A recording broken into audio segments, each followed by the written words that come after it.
ഉന്നത വിദ്യാഭ്യാസ മേഖലയുടെ ഗുണപരമായ മാറ്റത്തെ ആഗ്രഹിക്കുന്നവരെല്ലാം ഒന്നുപോലെ സ്വാഗതം ചെയ്യുന്ന വിപ്ലവകരമായ തീരുമാനമാണ് ഫെബ്രുവരി 10 ചേർന്ന മന്ത്രിസഭയുടെ പ്രത്യേക യോഗം സ്വകാര്യ സർവകലാശാലകളുടെ കാര്യത്തിൽ കൈക്കൊണ്ടത്.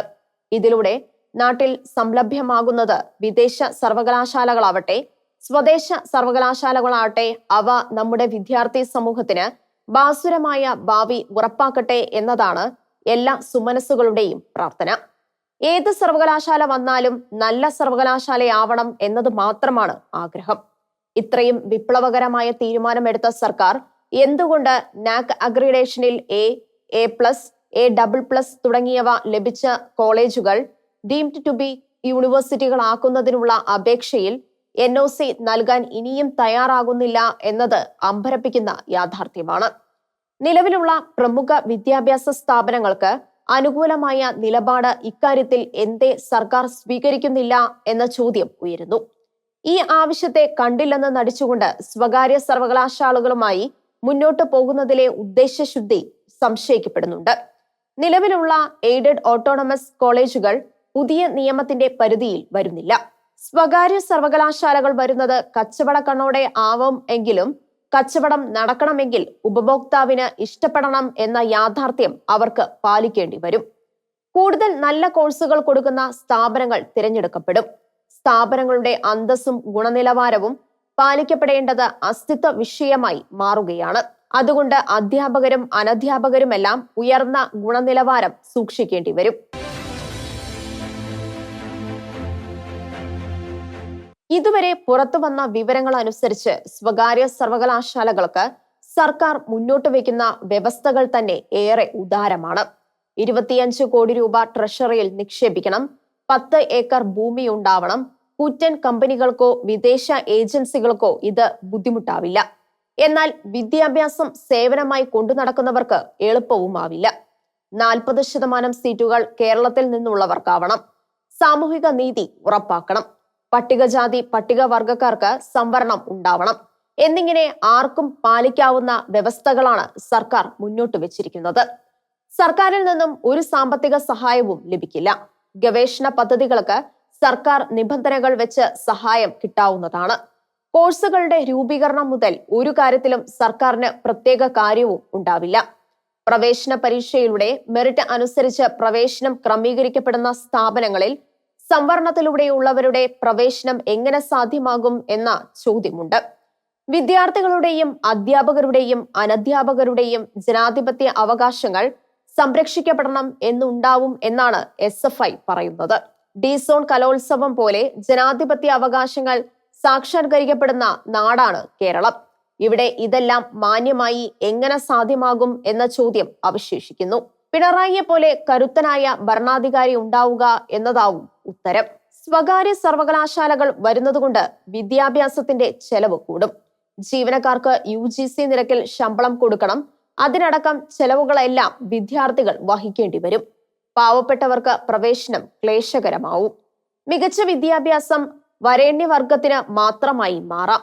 ഇപ്പോൾ സ്വകാര്യ മേഖലയിൽ പ്രവർത്തിക്കുന്ന കോളേജുകൾ സ്വകാര്യ സർവകലാശാലകൾ ആയാൽ ഉണ്ടാകുന്ന പ്രധാന മാറ്റമാണത്. അതുപോലെ തന്നെ പെൻഷൻ ബാധ്യതയും സർക്കാരിന്റെ തലയിൽ നിന്നും മാറിയേക്കാം. ജീവനക്കാർക്ക് ഭീതിയുണ്ടാക്കുന്ന സാഹചര്യമാണത്. വിദേശ സർവകലാശാലകൾ വരുന്നത് ഈ നാടിനെ വളർത്താനല്ല, പണമുണ്ടാക്കാനാണ്. ഇവിടെ നിന്നും സമാഹരിക്കുന്ന ലാഭം ഇവിടെ തന്നെ വിനിയോഗിക്കണം എന്ന നിബന്ധന ഉണ്ടാവുമോ ആവോ. സർക്കാരിനും കിട്ടും ഏതാനും കോടികൾ. സ്വകാര്യ സർവകലാശാലകൾ വന്നതുകൊണ്ട് യുവാക്കളുടെ വിദേശ കുടിയേറ്റം അവസാനിക്കുമെന്ന് കരുതേണ്ട. പഠനത്തിന് എന്ന പേരിൽ വിദേശത്തേക്ക് വിമാനം കയറുന്ന മിക്കവരുടെയും ലക്ഷ്യം ജോലിയാണ്, PR ആണ്. യൂറോപ്യൻ രാജ്യങ്ങളിൽ ഉണ്ടാകുന്ന കുടിയേറ്റ തടസ്സങ്ങൾ പക്ഷേ പലായനത്തെ മന്ദഗതിയിലാക്കാം.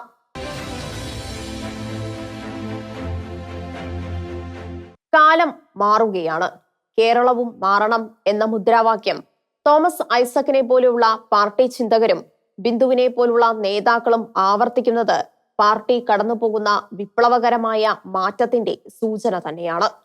എങ്കിലും അത് തങ്ങൾ ഉണ്ടാക്കിയ ദുരന്തങ്ങൾക്ക് ജനത്തെ കൊണ്ട് പരിഹാരം ചെയ്യിക്കുന്നതിനുള്ള തന്ത്രമാകരുത്. ഈ സമീപനം ഇനിയെങ്കിലും ഇക്കാര്യത്തിലും ഉണ്ടാവുകയും വേണം. ഞങ്ങൾ ഭരിക്കുമ്പോൾ മാത്രം എന്നാവരുത്. സ്വകാര്യ സർവകലാശാല എന്ന തത്വം കേരളത്തിൽ സാധ്യമാകുന്നത് പിണറായി വിജയൻ മുഖ്യമന്ത്രി ആയിരിക്കുന്നത് കൊണ്ടും കേരളം CPM ഭരണത്തിൽ ആയതുകൊണ്ടും മാത്രമാണ്. അല്ലായിരുന്നെങ്കിൽ ഇക്കാരണം പറഞ്ഞ് SFIയും AISFും കൂടി കേരളത്തെ കലാപഭൂമി ആക്കുമായിരുന്നു എന്ന് ആർക്കാണ് അറിയാത്തത്? ഇടത് വിദ്യാർത്ഥി സംഘടനകൾ പറയുന്നതും പ്രവർത്തിക്കുന്നതും മാത്രമാണ് പുരോഗമനപരം എന്ന് തെറ്റിദ്ധരിക്കുന്ന KSUക്കാരും സ്വന്തം സർക്കാരിനെതിരെ സമരത്തിന് ഇറങ്ങിക്കൂടുന്നില്ല. എന്നാൽ അതൊന്നും പിണറായി നാടുവാഴുന്ന കാലത്ത് നടപ്പില്ലെന്ന് ആർഷോയ്ക്കും അനുശ്രീക്കും അറിയാം.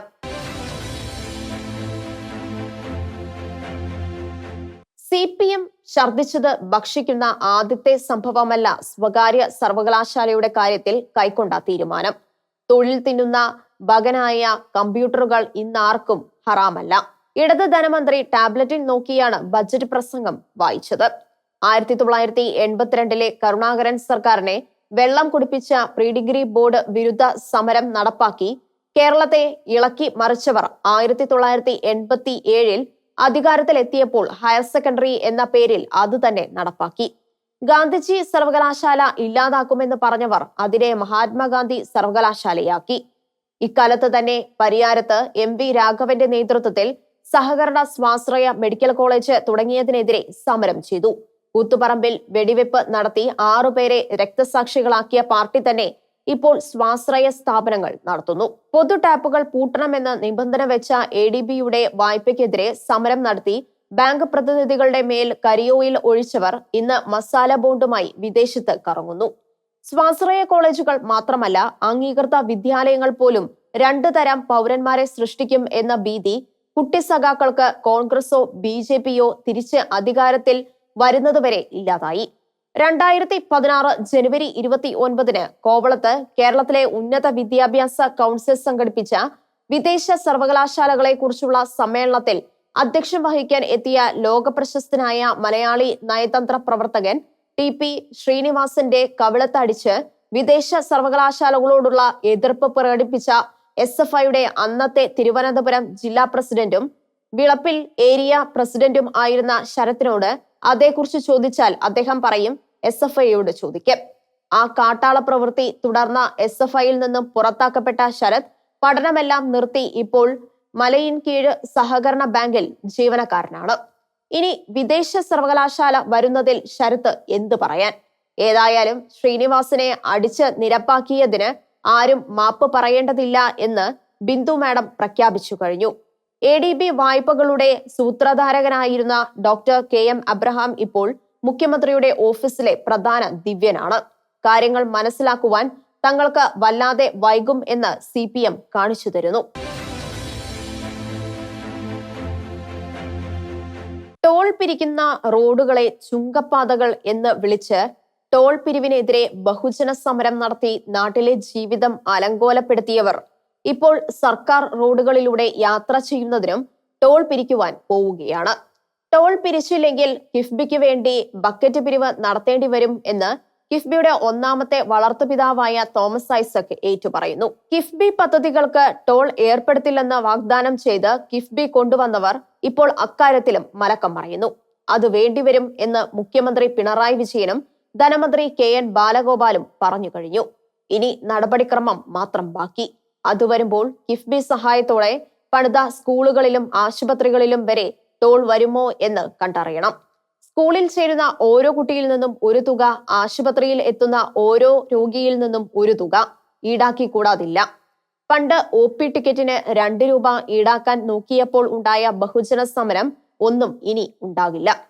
കിഫ്ബി കേരളത്തിലെ ജനങ്ങളിൽ നിന്നും ടോൾ പിരിക്കുന്നത് കേന്ദ്ര സർക്കാരിനെതിരെ സുപ്രീം കോടതിയിൽ പോരാടാനാണത്രേ. സഖാക്കൾക്ക് പറഞ്ഞു നടക്കാൻ ന്യായീകരണമായി.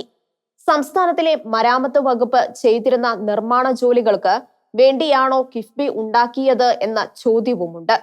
ടോൾ പിരിച്ചല്ലാതെ സ്വയം വരുമാനം ഉണ്ടാക്കുന്ന ഏതെങ്കിലും ഒരു പദ്ധതി കിഫ്ബിക്ക് ഉണ്ടാക്കാനായോ?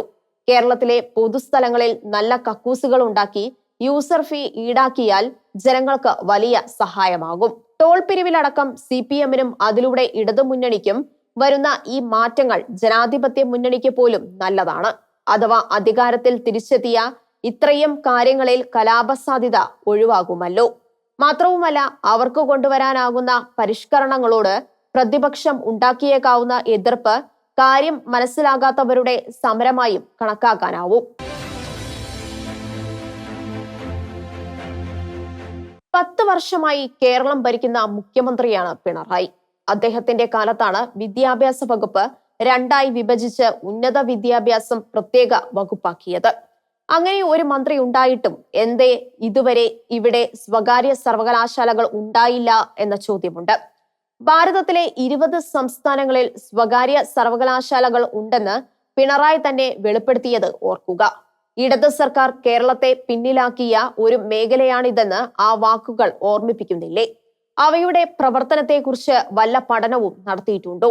അവ മൂലം ആ സംസ്ഥാനങ്ങൾക്കും ജനങ്ങൾക്കും എന്ത് പ്രയോജനം ഉണ്ടായി എന്നതിന് വല്ല കണക്കും ഉണ്ടോ എന്ന് മുഖ്യമന്ത്രി പറഞ്ഞില്ല. കഴിഞ്ഞ 10 വർഷം കൊണ്ട് കേരളത്തിലെ സർവകലാശാലകളെ മെച്ചപ്പെടുത്തുകയായിരുന്നു സർക്കാർ എന്ന് ഒരു അവകാശവാദം അദ്ദേഹം ഉയർത്തുന്നുണ്ട്.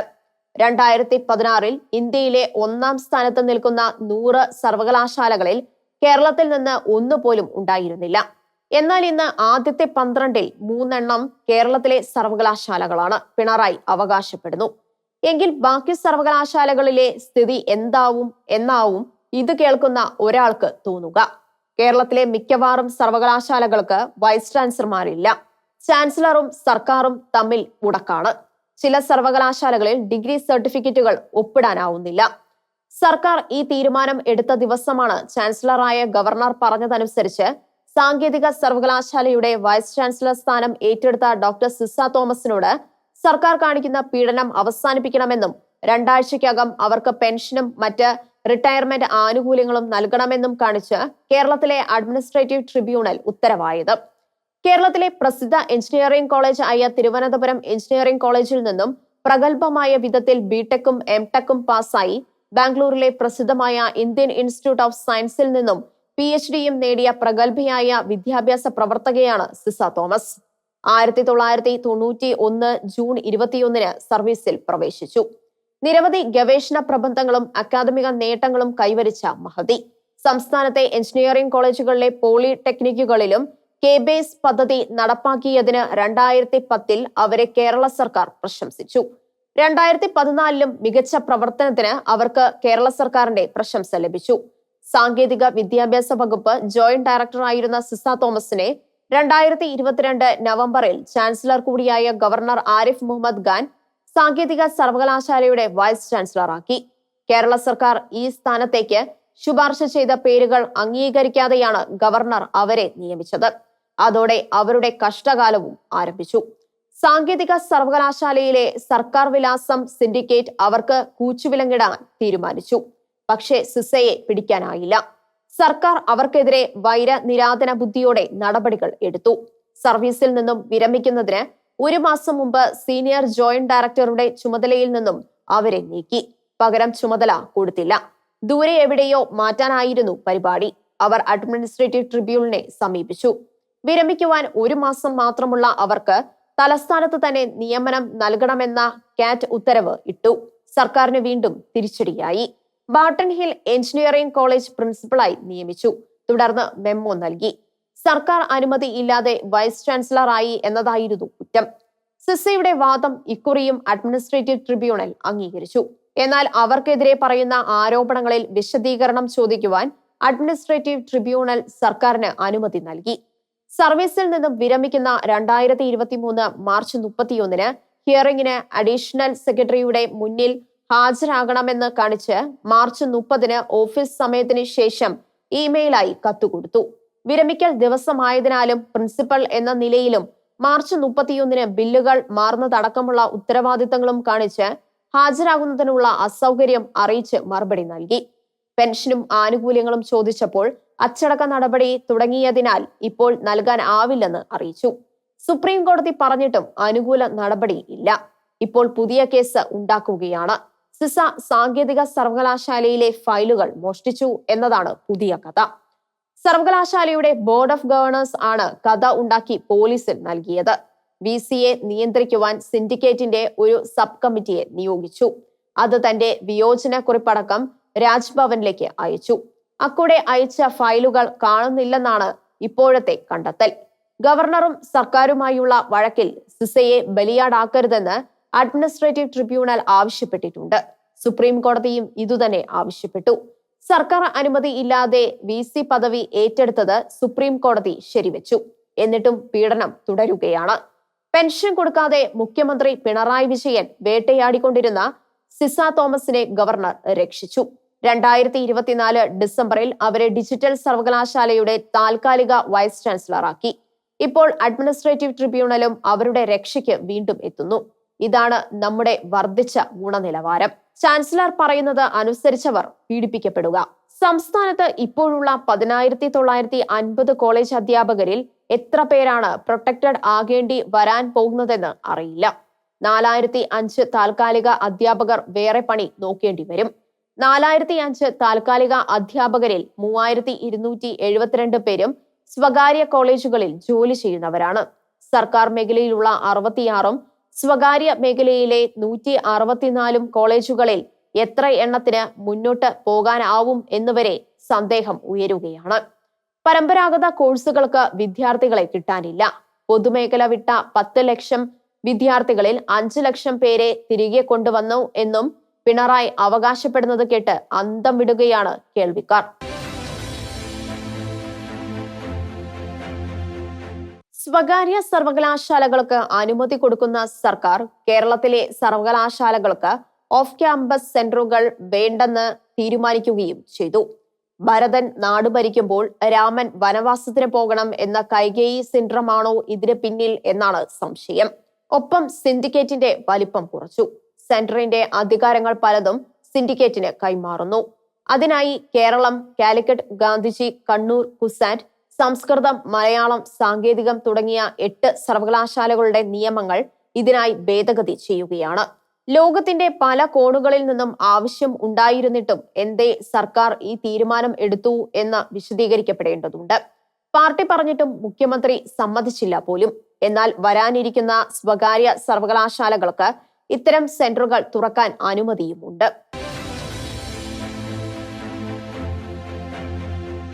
ഭരണ പ്രതിപക്ഷങ്ങൾ തമ്മിലുള്ള പോരാട്ടങ്ങളുടെ വേദിയായി മാത്രം പ്രത്യക്ഷപ്പെടാറുള്ള കേരള നിയമസഭ ഇക്കഴിഞ്ഞ ഫെബ്രുവരി 11 ഒരു മനസ്സോടെ കേരളത്തിലെ മയക്കുമരുന്ന് വിപത്തിനെതിരെ ആകുലപ്പെട്ടു. കോൺഗ്രസിലെ യുവനേതാവായ PC വിഷ്ണുനാഥ് സഭയിൽ ഉയർത്തിയ വിഷയം അടിയന്തര പ്രമേയമായി ചർച്ച ചെയ്ത സഭയ്ക്ക് കേരളത്തിലെ യുവതലമുറ പെട്ടുപോയിരിക്കുന്ന ദുരന്തത്തെക്കുറിച്ച് രണ്ടഭിപ്രായം ഉണ്ടായിരുന്നില്ല.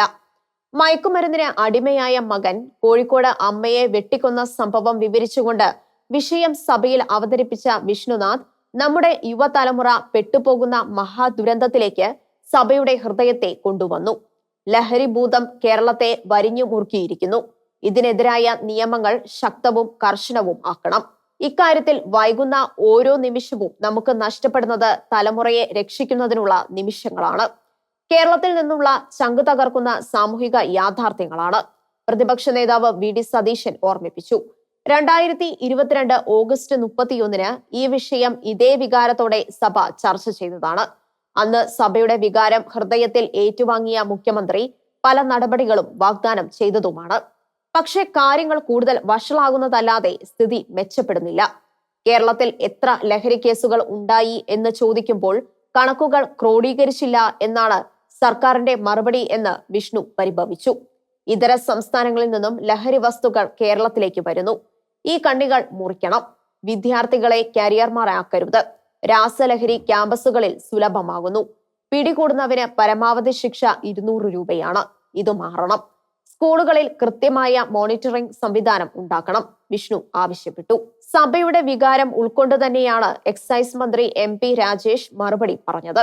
അദ്ദേഹം പറഞ്ഞ കണക്കനുസരിച്ച് 2019 അബ്യൂസ് ഇന്ത്യ റിപ്പോർട്ട് അനുസരിച്ച് ഇന്ത്യയിൽ മയക്കുമരുന്ന് ഉപയോഗം ഏറ്റവും കുറവ് കേരളത്തിലാണ്.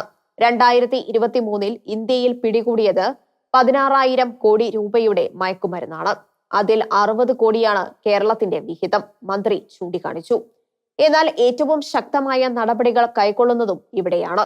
2024 കേരളത്തിൽ 24,517 പേരെ മയക്കുമരുന്ന് കേസുകളിൽ അറസ്റ്റ് ചെയ്തു. എന്നാൽ മയക്കുമരുന്ന് കച്ചവടം വല്ലാതെ നടക്കുന്നു എന്ന് കരുതപ്പെടുന്ന പഞ്ചാബിൽ പോലും 9734 പേരെയാണ് അറസ്റ്റ് ചെയ്തത്. കേരളത്തിലെ പ്രതികളിൽ 98.9% പേരെ കോടതി ശിക്ഷിച്ചതായി അദ്ദേഹം അവകാശപ്പെട്ടു. എന്നാൽ ഈ വാർത്ത പ്രസിദ്ധീകരിച്ചു വന്ന ഫെബ്രുവരി 12 പത്രങ്ങളിൽ മറ്റൊരു വാർത്ത ഉണ്ടായിരുന്നു. ഒരു സിനിമാ നടൻ പ്രതിയായ മയക്കുമരുന്ന് കേസ് എക്സൈസ് അന്വേഷണത്തിലെ പാളിച്ച മൂലം കോടതിക്ക് ശിക്ഷിക്കാൻ ആയില്ല എന്നായിരുന്നു അത്. വിദ്യാർത്ഥികളെ കരിയർ ആക്കുന്ന സംഭവങ്ങളുണ്ട്, മന്ത്രി സമ്മതിച്ചു. വിദ്യാർത്ഥികളെ അപകടത്തിൽ നിന്നും രക്ഷിക്കുവാൻ നേർവഴി, നേർക്കൂട്ടം, ശ്രദ്ധ തുടങ്ങിയ സംവിധാനങ്ങൾ പ്രവർത്തിക്കുന്നുണ്ടെന്ന് മന്ത്രി ഓർമ്മിപ്പിച്ചു. കേരളത്തിൽ മയക്കുമരുന്ന് വ്യാപനം ഉണ്ടെന്ന് സമ്മതിച്ച മന്ത്രി MP രാജേഷ്, പക്ഷേ ഭാരതത്തിലെ മറ്റ് സംസ്ഥാനങ്ങളെ അപേക്ഷിച്ച് നാം പിന്നിലാണ് എന്ന് ചൂണ്ടിക്കാണിക്കാൻ മറന്നില്ല. നീറുന്ന സാമൂഹിക യാഥാർത്ഥ്യങ്ങളെ കുറിച്ച് പറയുമ്പോൾ കേരളം ആപേക്ഷികമായി പിന്നിലാണ് എന്ന കണക്കുമായി ഇടത് സർക്കാരിലെ പല മന്ത്രിമാരും വരാറുണ്ട്. വന്യമൃഗങ്ങളുടെ ആക്രമണങ്ങളിൽ കൊല്ലപ്പെട്ടവരുടെ കണക്ക് പറഞ്ഞപ്പോൾ വനം മന്ത്രി AK ശശീന്ദ്രനും ഇതുതന്നെ ചെയ്തു. വന്യജീവി ആക്രമണങ്ങളിൽ കൊല്ലപ്പെട്ടവർ കേരളത്തിൽ മറ്റ് പല സംസ്ഥാനങ്ങളെക്കാളും പിന്നിലാണ് പോലും. സാക്ഷരത പോലെ 1-ാം സ്ഥാനം നേടേണ്ട വിഷയമല്ലല്ലോ ഇതൊന്നും എന്ന് ഇവർ ഓർക്കുന്നില്ലയോ ആവോ. അത് മോശമായ രീതി തന്നെയാണ്. മോരിൽ കിടന്ന പാറ്റയെക്കുറിച്ച് പരാതി പറഞ്ഞ ഗൃഹനാഥനോട് 5 പാറ്റയെ എടുത്ത് കളഞ്ഞതാണ് എന്ന് പറയുന്ന കുഷ്ണിക്കാരന്റെ സമീപനമാണത്. 2022 ഓഗസ്റ്റിൽ മുഖ്യമന്ത്രി പ്രഖ്യാപിച്ച ലഹരി വിരുദ്ധ നടപടികൾ പ്രാവർത്തികമാക്കുന്നുണ്ടോ എന്ന് പ്രതിപക്ഷം ചോദിച്ചതും ഇല്ല, മന്ത്രി പറഞ്ഞതുമില്ല. മയക്കുമരുന്ന് കേസിൽ പിടികൂടുന്നവരുടെ കേസ് രജിസ്റ്റർ ചെയ്യുമ്പോൾ പഴയകാല സംഭവങ്ങൾ കൂടി രേഖപ്പെടുത്തണമെന്നും സ്ഥിരം കുറ്റവാളികളെ വിചാരണ കൂടാതെ 2 വർഷം വരെ തടവിൽ ആക്കാമെന്നും മയക്കുമരുന്ന് കേസിൽ ശിക്ഷിക്കപ്പെടുന്നവരോട് ഇനി ഈ കച്ചവടത്തിൽ ഏർപ്പെടില്ല എന്ന് സത്യവാങ്മൂലം വാങ്ങിക്കാമെന്നും സ്ഥിരം കുറ്റവാളികളുടെ ഡേറ്റാ ബാങ്ക് ഉണ്ടാക്കാമെന്നും അന്ന് മുഖ്യമന്ത്രി നൽകിയ ഉറപ്പുകളാണ്. അവ പാലിക്കപ്പെടുന്നുണ്ടോ എന്ന് തീർച്ചയില്ല. കേരളത്തിലെ ന്യൂനപക്ഷ വികസന ധനകാര്യ കോർപ്പറേഷൻ മുഖേന മദ്രസ അധ്യാപകർക്ക് നൽകുന്ന പലിശരഹിത ഭവന വായ്പ 2.5 ലക്ഷത്തിൽ നിന്നും 5 ലക്ഷമാക്കി സർക്കാർ വർദ്ധിപ്പിച്ചത് നല്ല കാര്യമാണെങ്കിലും മറ്റ് ന്യൂനപക്ഷ വിഭാഗങ്ങളിൽപ്പെട്ടവർക്കോ അവരുടെ മതാധ്യാപകർക്കോ ന്യൂനപക്ഷ വകുപ്പ് ഇത്തരം ആനുകൂല്യം നൽകുന്നില്ല എന്നത് കടുത്ത സാമൂഹിക അനീതിയാണ്. ഇടത് സർക്കാരിന് അപമാനകരവുമാണ്. ന്യൂനപക്ഷങ്ങളിലെ മറ്റ് മതവിഭാഗങ്ങളെ 2-ാം തരം പൗരന്മാരാക്കുന്ന ഏർപ്പാടാണിത്. ന്യൂനപക്ഷങ്ങൾക്കും ദളിതർക്കും ഉള്ള വിദ്യാഭ്യാസ സ്കോളർഷിപ്പുകൾ വരെ വെട്ടിക്കുറച്ച സർക്കാരാണ് ഇത്തരം ഒരു തീരുമാനം എടുക്കുന്നത്. വായ്പാ തുക 84 ഗഡുക്കളായി തിരിച്ചടച്ചാൽ മതി. മദ്രസ അധ്യാപകർക്ക് അധ്യാപനത്തിനൊപ്പം സ്വയം തൊഴിൽ കണ്ടെത്തുന്നതിനുള്ള പലിശരഹിത വായ്പ 1956 കമ്പനി ആക്ട് പ്രകാരം രജിസ്റ്റർ ചെയ്ത ഒരു സർക്കാർ കമ്പനിയാണ് ന്യൂനപക്ഷ വികസന ധനകാര്യ കോർപ്പറേഷൻ. മുസ്ലിം, ക്രിസ്ത്യൻ, സിഖ്, ബുദ്ധ, ജൈന, പാഴ്സി തുടങ്ങിയ ന്യൂനപക്ഷ സമുദായങ്ങളിൽപ്പെട്ടവരുടെ സാമ്പത്തികവും വികസനപരവുമായ പ്രവർത്തനങ്ങൾ പ്രോത്സാഹിപ്പിക്കുകയാണ് ലക്ഷ്യം. ദേശീയ കോർപ്പറേഷന്റെ ചാനലൈസിംഗ് ഏജൻസിയാണ് സംസ്ഥാന കോർപ്പറേഷൻ. പക്ഷേ മുസ്ലിം സമുദായത്തിനല്ലാതെ ആർക്കും പലിശരഹിത വായ്പ നൽകുന്നതായി ഇവർ പ്രസിദ്ധീകരിച്ചിട്ടില്ല. ന്യൂനപക്ഷങ്ങൾക്ക് പൊതുവായ ഭവന നിർമ്മാണ പദ്ധതിക്ക് 6%, സ്വയം തൊഴിൽ പദ്ധതിക്ക് 8% പലിശയുണ്ട്. ഇത് വിവേചനമല്ലേ? ന്യൂനപക്ഷങ്ങളിൽ തന്നെ എൻപിള്ള മനോഭാവം പ്രകടമാകുന്നതല്ലേ? മദ്രസ അധ്യാപക ക്ഷേമനിധി ബോർഡ് നൽകുന്ന സഹായങ്ങൾക്ക് പുറമെയാണ് ന്യൂനപക്ഷ ക്ഷേമ വകുപ്പിന്റെ ഈ സഹായം. മുഖ്യമന്ത്രിയും ഭരണമുന്നണിയിലെ കേരള കോൺഗ്രസും എങ്കിലും അറിഞ്ഞതാണോ ഈ വിളമ്പ് എന്ന് വ്യക്തമായിട്ടില്ല. അതുകൊണ്ടാണ് ന്യൂനപക്ഷ വകുപ്പ് മുസ്ലിം സമൂഹത്തിൽ നിന്നുള്ള മന്ത്രിക്കായി സംവരണം ചെയ്യരുത് എന്ന് ക്രൈസ്തവ മെത്രാൻമാർ 4 വർഷം മുമ്പ് ഇരുമുന്നണിയോടും തെരഞ്ഞെടുപ്പിന് മുമ്പ് തന്നെ ആവശ്യപ്പെട്ടത്. വിഴിഞ്ഞം സമരകാലത്ത് മന്ത്രി അബ്ദുൾ റഹ്മാനെ വർഗീയവാദി എന്ന് വിളിച്ചത് വലിയ വിവാദമായിരുന്നു. ജലീലായാലും റഹ്മാനായാലും വ്യത്യാസമില്ലെന്ന് വരികയാണ്. മലയാളി എന്തേ തട്ടിപ്പുകാരെ തിരിച്ചറിയുന്നില്ല? നാടിനെ ഇളക്കിയ എത്രയോ തട്ടിപ്പുകൾ നടന്നിട്ടും അനന്തകൃഷ്ണന്റെ പാതിവില തട്ടിപ്പിൽ പെട്ടുപോയത് ആരെല്ലാമാണ്? പണത്തിനോട് ആർത്തിയില്ലാത്തവരായി ആരുമില്ലെന്നോ?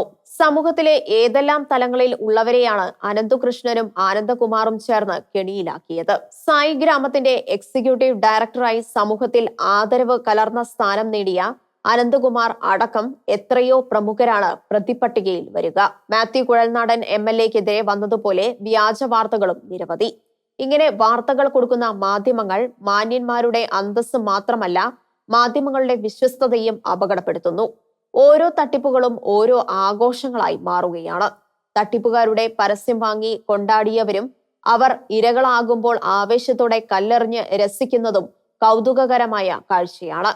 പണക്കൊതിയുടെ ഇരകൾ മാത്രമാണ് പണ്ടൊക്കെ തട്ടിപ്പിൽ പെട്ടിരുന്നതെങ്കിൽ പാതിവില തട്ടിപ്പിൽ സാധുക്കളായ സാധാരണക്കാരും പെടുന്നു.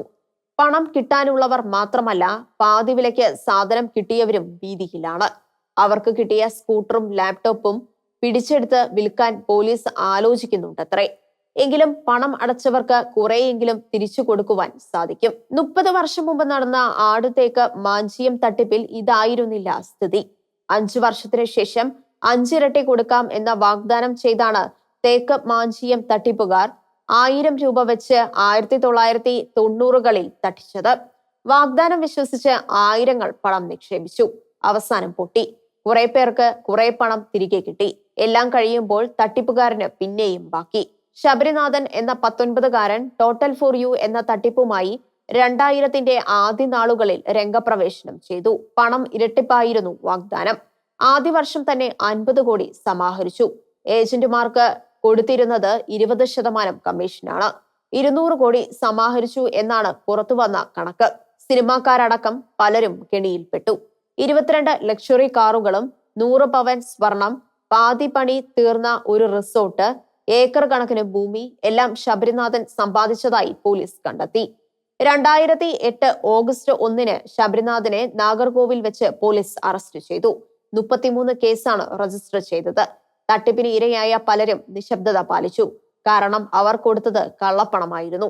അതുകൊണ്ട് തന്നെ ശബരിനാഥന് ധാരാളം പണം ബാക്കിയായി. 2011 മാർച്ചിൽ ജാമ്യം നേടി പുറത്തു വന്നു. ജാമ്യം കിട്ടിയ തട്ടിപ്പുകാരൻ വിദേശത്തേക്ക് കടക്കാൻ കരുക്കൾ നീക്കി. പക്ഷേ ഇടപാടുകാരും പോലീസും ചേർന്ന് തടഞ്ഞു. ഇപ്പോൾ ആരും ഒന്നും അന്വേഷിക്കുന്നില്ല. ശബരിനാഥൻ അടിച്ചുപൊളിച്ച് ജീവിക്കുന്നുണ്ടാവും. ഉമ്മൻചാണ്ടി സർക്കാരിനെ തന്നെ പിടിച്ചു കുലുക്കിയതായിരുന്നു അടുത്ത തട്ടിപ്പ്. സൗരോർജ പ്ലാന്റുകളും കാറ്റാടി പാടങ്ങളും വരെ നിർമ്മിച്ചു നൽകാം എന്ന് വാഗ്ദാനം ചെയ്ത് സരിതയും ഭർത്താവ് രാധാകൃഷ്ണനും ചേർന്ന് നടത്തിയ തട്ടിപ്പിൽ 50,000 മുതൽ 50 ലക്ഷം വരെ നിക്ഷേപിച്ചവർ ഉണ്ട്. ഇവർ പണം ഇരട്ടിക്കാനല്ല തട്ടിപ്പിൽ ചേർന്നത്, സൗരോർജം സമ്പാദിക്കുന്നതിനാണ്. കേസുകൾ പല കോടതികളിൽ നടക്കുന്നു. കേസിന് പോകാത്തവരുടെ പണം തട്ടിപ്പുകാർ ഉപയോഗിക്കുന്നു. മോശയുടെ അംശവടിയും ശ്രീകൃഷ്ണൻ തൂങ്ങിയ ഉറിയും യൂദാസിന്റെ 30 വെള്ളിക്കാശിൽ ചിലതും കൈവശം ഉണ്ടെന്ന് പറഞ്ഞ് പ്രദർശിപ്പിച്ച് 100 കണക്കിന് ആൾക്കാരെ തട്ടിച്ച മോൻസൺ മാവുങ്കലും ഇവരിൽ പെടുന്നു. പുരാവസ്തു തട്ടിപ്പ് മോൻസന്റെ ഇരകളിൽ കേരളത്തിലെ പോലീസ് ചീഫ് അടക്കമുള്ളവരാണ് വീണത്. തട്ടിപ്പ് മാത്രമല്ല, കൊലപാതകം പോലും വളരെ കണക്കുകൂട്ടി ചെയ്യുന്ന യുവാക്കൾ പ്രത്യക്ഷപ്പെടുന്നത് ഭീതിപ്പെടുത്തുന്ന ദുസ്സൂചനയാണ്. അടുത്ത കാലത്ത് കാമുകിയായിരുന്ന പെൺകുട്ടിയെ കൊന്ന കൂട്ടുകാരൻ പറഞ്ഞത്, ഇപ്പോൾ എനിക്ക് 19 വയസ്സ്, ജീവപര്യന്തം തടവ് കിട്ടിയാൽ പോലും 14 വർഷം കഴിയുമ്പോൾ പുറത്തുവരാം, 33 വയസ്സാകുമ്പോൾ എനിക്ക് അടിച്ചുപൊളിച്ച് ജീവിക്കാം. കാമുകനെ കഷായം കൊടുത്ത് കൊന്ന കാമുകിയെ ന്യായീകരിച്ച് രംഗത്തു വരുന്ന സാഹിത്യകാരന്മാരും മുൻ ജഡ്ജിമാരും ഒക്കെയുള്ള നാടാണ് കേരളം. ചിലർക്ക് കഷായം കൊടുക്കേണ്ടതായിട്ടുണ്ടെന്ന് പറയുന്ന സാഹിത്യകാരി കൊലപാതകത്തെ അല്ലേ ന്യായീകരിക്കുന്നത്? ഇതൊക്കെ ആയാലും ന്യൂനപക്ഷ സമുദായങ്ങളെ കയ്യിലെടുക്കുന്നതിനുള്ള തന്ത്രപരമായ നീക്കങ്ങൾ CPM നടത്തുന്നുണ്ട്. അവരുടെ 14 ജില്ലാ സെക്രട്ടറിമാരിൽ 3 പേർ മുസ്ലിമുകളും 2 പേർ ക്രിസ്ത്യാനികളുമായത് ഈ ലക്ഷ്യം വെച്ചല്ലേ? എന്ത് ജനവിരുദ്ധ പരിപാടികൾ ചെയ്താലും തങ്ങളുടെ സഖാക്കളുടെ വോട്ട് തങ്ങളുടെ പെട്ടിയിൽ വീഴുമെന്നും കേരള കോൺഗ്രസ് പോലുള്ള പാർട്ടികളുടെ സഹായത്തോടെ വേറെ കുറെ വോട്ടും സമാഹരിച്ച് 3ാം ഊഴം സാധ്യമാക്കാമെന്നും CPM-ന് നല്ല ധൈര്യമുണ്ട്. BDJS-നെയും കൂടെ കൂട്ടിയാലും മതി. മോദിക്ക് 2024 തെരഞ്ഞെടുപ്പിനെ കുറിച്ച് ഉണ്ടായിരുന്ന ധൈര്യം പോലെ ഒന്ന്. ആ ധീരത മുതലാക്കുവാൻ ഇന്ത്യ മുന്നണിയിലെ ഒരു അപ്രതീക്ഷിത സംവിധാനം ഉണ്ടാകണം. ക്രൈസ്തവ മിഷണറിമാരെ അപകീർത്തിപ്പെടുത്തുന്നതിന് ദേശീയ തലത്തിൽ നടക്കുന്ന ബോധപൂർവമായ നീക്കങ്ങളുടെ ഭാഗമാണ് സനാതനി കർമ്മഹി ധർമ്മ എന്ന ഒഡിയ ചലച്ചിത്രം. കട്ടക്കിലെ ഫിലിം സെന്റർ ബോർഡ് അനുമതി നിഷേധിച്ച ഹേ റാം കർമ്മഹി ധർമ്മ എന്ന ചലച്ചിത്രം മുംബൈയിലെ ഫിലിം സെന്റർ ബോർഡ് ചില മാറ്റങ്ങളോടെ പ്രദർശന അനുമതി നൽകിയാണ് സനാതനി കർമ്മഹി ധർമ്മ എന്നാക്കിയത്. ക്രൈസ്തവർക്കെതിരെ മതവിദ്വേഷം വർദ്ധിപ്പിക്കുന്ന ചലച്ചിത്രമാണിതെന്ന് കാണിച്ച് കാണ്ടമാലിലെ ക്രൈസ്തവ നേതാക്കൾ മാർട്ടിൻ പ്രധാന്റെ നേതൃത്വത്തിൽ മുഖ്യമന്ത്രി മോഹൻ ചരൺ മാഞ്ചിക്ക് നിവേദനം കൊടുത്തു. ഈ ചലച്ചിത്രം നിരോധിക്കണമെന്നാവശ്യപ്പെട്ട് കേരള കോൺഗ്രസ് ചെയർമാൻ ജോസ് കെ മാണി കേന്ദ്ര വാർത്താ വിതരണ വിക്ഷേപണ മന്ത്രിക്ക് കത്തും നൽകി. മതസ്പർദ്ധ വർദ്ധിപ്പിക്കുന്ന ഈ ചിത്രം രാജ്യദ്രോഹപരമാണ് എന്ന് ജോസ് കെ മാണി ചൂണ്ടിക്കാണിച്ചു. ജോസ് കെ മാണിയുടെ ഈ ജാഗ്രതയ്ക്ക് അഭിനന്ദനങ്ങൾ. ഷീലോഹിന്റെ കാഴ്ചകൾ ഇനി അടുത്ത ആഴ്ച.